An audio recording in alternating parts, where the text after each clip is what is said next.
Well, hello there. How are you? These stories are recorded from my beloved grandsons, Theo and Isaac. And if other children would like to join them in listening, we're so very happy to welcome you. This particular story is sent out as a gift to a family of brothers who are very dear to my heart. This one is for the Gnack boys, who when they're here, help me read the story. So I hope, boys, if you're listening at home, I hope you'll do your part, even though just now we have to be separated and you have to be listening to this in your house while I read it in my house. This story is called The Terrible Olli. It comes from a very happy country called Finland. People who live in Finland are called Finns, in case you didn't know that. Also, it's important to know what a troll is. A troll is a giant evil guy. But trolls don't win most of the time. There once was a wicked rich old troll who lived on a mountain that sloped down to a bay. A decent Finn, a farmer, lived on the opposite side of the bay. The farmer had 3 sons. When the boys had reached manhood, he said to them one day, "I should think it would shame you 3 strong youths that wicked old troll over there should live on year after year and no one trouble him. We work hard like honest Finns and are as poor at the end of the year as at the beginning. That old troll with all his wickedness grows richer and richer. I tell you, if you boys had any real spirit, you'd take his riches from him and drive him away." His youngest son, whose name was Olli, at once cried out, "Very well, father, I will."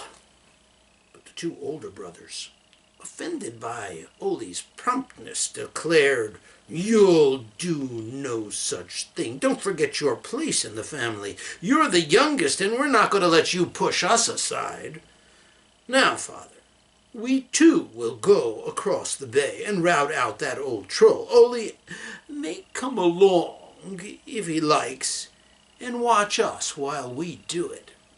Olli laughed and said all right, for he was used to his brothers treating him like a baby.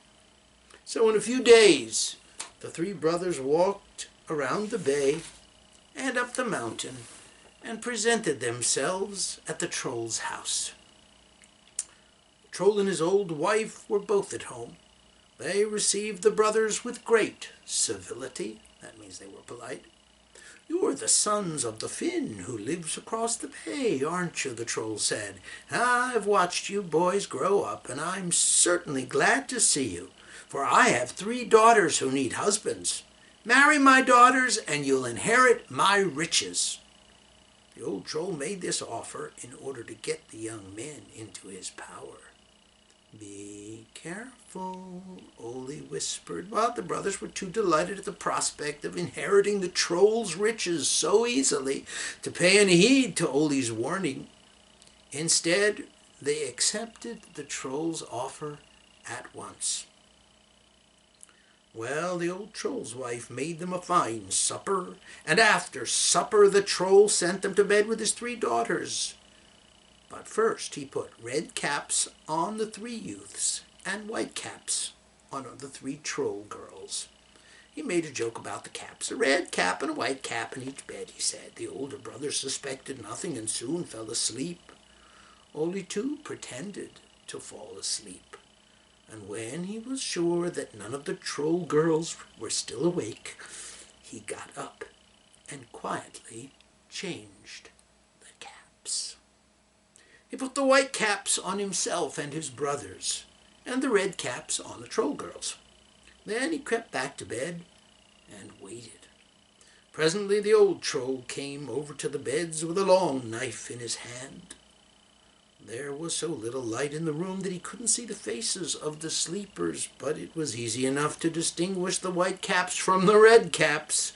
With 3 swift blows, he cut off the heads under the red caps, thinking, of course, they were the heads of the 3 finished boys. Then went back to bed with the old troll wife, and Olli could hear them both chuckling and laughing. After a time, they went soundly to sleep, as Olli could tell from their deep, regular breathing and their loud snores. Olli now roused his brothers and told them what had happened, and the 3 of them slipped quietly out of the troll house and hurried home to their father on the other side of the bay. After that, the older brothers no longer talked of despoiling the troll. They didn't care to try another encounter with him. "He might have cut our heads off," they said, shuddering to think of the awful risk they had run. Olli laughed at them. "Come on," he kept saying to them day after day. "Let's go across the bay to the trolls." "We'll do no such thing," they told him, "and you wouldn't suggest it either if you weren't so young and foolish." "Well," Olli announced at last, "if you won't come with me, I'm going alone. I've heard that the troll has a horse with hairs of gold and silver, and I've decided I want that horse." Olli, his father, said, "I don't believe you ought to go. You know what your brothers say. That old troll is an awfully sly one." But Olli only laughed. "Goodbye," he called as he waved his hand. "When you see me again, I'll be riding the troll's horse." The troll wasn't at home, but the old troll wife was there. When she saw Olli, she thought to herself, "Oh, mercy me, here's that Finnish boy again, the one that changed the caps. What shall I do? I must keep him on some pretext or other until the troll comes home." So she pretended to be very glad to see him. "Why, Olli," she said, "is that you? Oh, come right in." She talked to him as long as she could, and when she could think of nothing more to say, she asked him, would he take the horse and water it at the lake? "That'll keep him busy," she thought to herself, "and long before he gets back from the lake, the troll will be here." But Olli, instead of leading the horse down to the lake, jumped on its back and galloped away. And by the time the troll reached home, he was safely on the other side of the bay. When the troll heard from the old troll wife what had happened, he went down to the shore and hallooed across the bay. "Olli! Oh, Olli, are you there?" Olli made a trumpet of his hands and called back, "Yes, I'm here. What do you want?"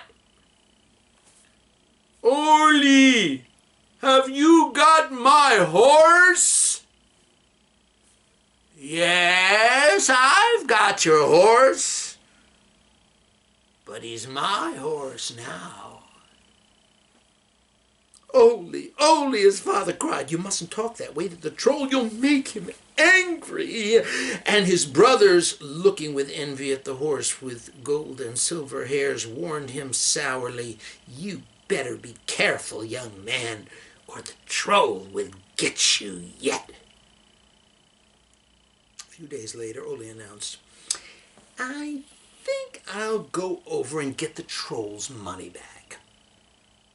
His father tried to dissuade him. "Oh, don't be foolhardy, Olli. Your brothers say you'd better not go to the troll's house again."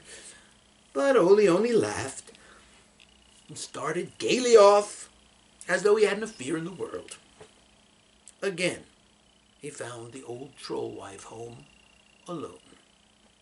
"Mercy me," she thought to herself as she saw him coming. "Here's that terrible Olli again. Whatever shall I do? I mustn't let him off this time before the troll gets back. I must keep him right here with me in the house." So, when he came in, she pretended that she was tired and that her back ached, and she asked him would he watch the bread in the oven while she rested a few minutes on the bed. "Certainly I will," Olli said. So the old troll wife lay down on the bed, and Olli sat quietly in front of the oven. The troll wife really was tired, and before she knew it, she fell asleep.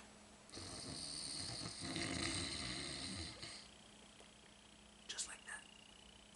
Ha! Thought Olli, there's my chance, and without disturbing the troll wife, he reached under the bed and pulled out the big money bag full of silver pieces and threw it over his shoulder and hurried home. He was measuring the money when he heard the troll hallooing across to him. "Olli! Oh, Olli, are you there?" "Yes," Olli shouted back, "I'm here. What do you want?" "Olli, have you got my money bag?" "Yes, I've got your money bag, but it's my money bag now." A few days later, Olli said, "Do you know the troll has a beautiful coverlet, woven of silk and gold? I think I'll go over and get it." His father, as usual, protested, but Olli laughed at him merrily and went.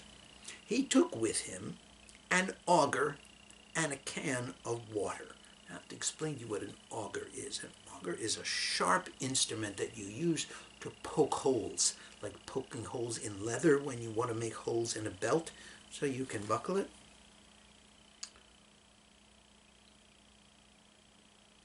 He hid until it was dark. Then he climbed the roof of the troll's house and bored a hole right over the bed. When the troll and his wife went to sleep, he sprinkled some water on the coverlet and on their faces. The troll woke with a start. "I'm wet," he said, "and the bed's wet too." The old troll wife got up to change the covers. "Oh, the roof must be leaking. It never leaked before. I suppose it was that last wind." She threw the wet coverlet up over the rafters, those are the boards that go across the top under the ceiling, to dry, and put other covers on the bed. When she and the troll were asleep again, Olli made the hole a little bigger and reached in his hand and got the coverlet from the rafters and pulled it out. Next morning, the troll hallooed across the bay. "You want to help me?" "Olli! Oh, Olli, are you there?" "Yes," he shouted back. "I'm here. What do you want?" "Olli, have you got my coverlet woven of silk and gold?" "Yes," Olli told him, "I've got your coverlet, but it's my coverlet now."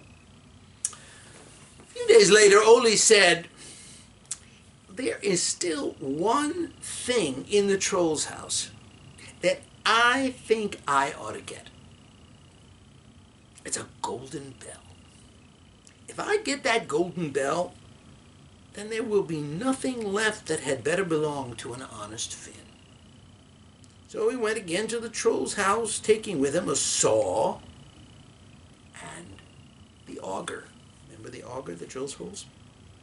He hid until night, and when the troll and his wife were asleep, he cut a hole through the side of the house, through which he reached in his hand to get the bell. At the touch of his hand, the bell tinkled, bring, and woke the troll. The troll jumped out of bed and grabbed Olli's hand. "Ha ha ha ha!" he cried. "I've got you this time, and you won't get away." Olli didn't try to get away. He made no resistance while the troll dragged him into the house. "We'll eat him. That's what we'll do," the troll said to his wife. "Heat the oven at once and we'll roast him." So the troll's wife built a roaring fire in the oven. "He'll make a fine roast," the troll said, pinching Olli's arms and legs and his cheeks. "I think we ought to invite the other troll folk to come and help us eat him up. Suppose I just go over the mountain and gather them in? You can manage here without me. As soon as the oven is well heated, just take Olli and slip him in and close the door, and by the time we come, he'll be done." "Very well," the troll wife said, "but don't be too long. He's young and tender and will roast quickly." So the troll went out to invite to the feast the troll folk who lived on the other side of the mountain, and Olli was left alone with the troll wife. When the oven was well heated, she raked out the coals and said to Olli, "Now then, my boy, sit down in front of the oven with your back to the opening, and I'll push you in nicely." Olli pretended he didn't quite understand. He sat down first one way and then another, spreading himself out so large that he was too big for the oven door. "Not that way," the troll wife kept saying. "Hunch up a little straight in front of the door." "You show me how," Olli begged. So the old troll wife sat down before the oven directly in front of the opening, and she hunched herself up compactly with her chin on her knees like this and her arms around her legs. "Oh, that way," Olli said. "So you can just take hold of me and push me in and shut the door." And as he spoke, he took hold of her and pushed her in and slammed the door, and that was the end of the old troll wife. Olli let her roast in the oven till she was done to a turn. Then he took her out and put her on the table, all ready for the feast. Then he filled a sack with straw and dressed the sack up in some of the old troll wife's clothes. He threw the dressed-up sack on the bed, and just to glance at it, you'd suppose it was the troll wife asleep. Then Olli took the golden bell and went home. Well, presently the troll and all the troll folk from over the mountain came trooping in. "Yum, yum, yum, it certainly smells good," they said as they got their first whiff from the big roast on the table. "See," the troll said, pointing to the bed, "the old woman's asleep. Well, let her sleep, she's tired. We'll just sit down without her." So they set to and feasted and feasted. "Ha-ha!" said the old troll. "This is the way to serve a troublesome young Finn." Just then, his knife struck something hard, and he looked down to see what it was. "Oh, mercy me," he cried, "if here isn't one of the old woman's beads. What can that mean? You don't suppose the roast is not Olli after all, but the old woman? No, no, it can't be." He got up and went over to the bed. Then he came back, shaking his head sadly. "My friends," he said, "we've been eating the old woman. However, we've eaten so much of her, I suppose we might as well finish her off." So the troll folk sat all night feasting and drinking, and at dawn the troll went down to the water and hallooed across, "Olli! Olli, are you there?" Olli, who was safely home, shouted back, "Yes, I'm here. What do you want?" "Have you got my golden bell?"